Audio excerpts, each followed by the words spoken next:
I think as society, we got our roles a little backwards, right? You look at the average person on disability, they're handy capable, right? They try to do something to better the people around them at least, and they hate, the whole being not able, right? So the handicapped are handy capable, right? But then you look at the wealthy elite, the rich, right? And all they do is sit around and play Monopoly with their friends. Now, you would think that's something that someone who was developmentally disabled, that might be something that they would do, is sit around and play board games all day.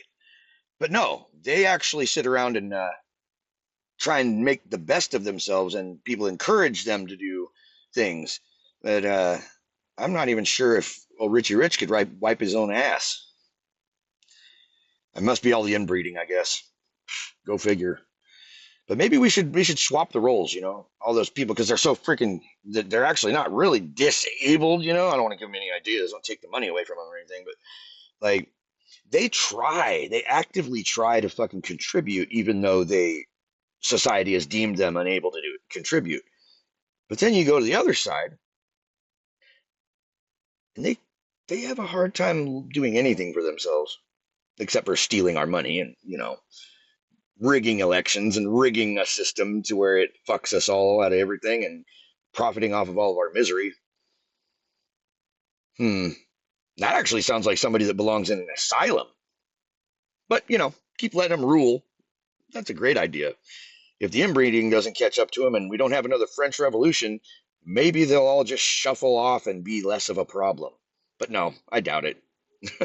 Good luck with that. Or maybe we could just, get them out of there, with the whole heave ho and a guillotine. Bye. You know, on a caveat to that note, uh, they were planning on genociding us all last year. They had to postpone it till 4 years from now. And if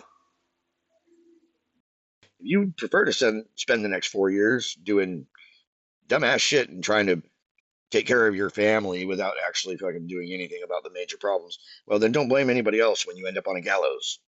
It's a tight necktie or whatever they do to us, starve us to death. But anyway, yeah. Is it still a conspiracy theory when you write it down on paper and literally get on the international news stage and announce what you're planning? I guess only to people that are intentionally worshiping the harbingers of their own genocide. You got 4 years. Might want to hurry.